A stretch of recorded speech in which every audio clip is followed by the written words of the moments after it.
तुम्हाला माहिती आहे का, सकाळी सकाळी कोमट पाणी पिऊन आपल्या शरीरावर त्याचा काय फायदा होतो? आपल्या चेहऱ्यावर ग्लो येतो, वजन कमी व्हायला मदत होते आणि पोटसुद्धा साफ होतं.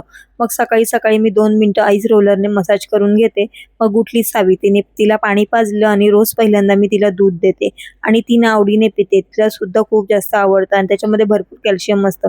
मग दोघींनी अंघोळ करून घेतली आणि मग मी माझं स्किन केअर करून घेतलं आणि मग सावीचं सुद्धा स्किन केअर केलं, कारण मी काही स्किनला लावलं की तिलासुद्धा हवंच असतं.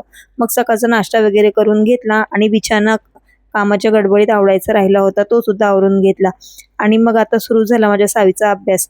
मनात आलं तर करते, नाहीतर नाही. मग वेळ झाली दुपारच्या जेवणाची. मी किचनमध्ये आले की तिला ना माझ्या मागेच यायचं असतं आणि असं ना किचनवर बसायचं असतं आणि नाही बसवलं की मग रकड्यावर घ्यावं लागतं. पटपट जेवण बनवून घेते, म्हणजे मी बाहेर जात नाही तोपर्यंत ती सुद्धा इकडनं हलत नाही.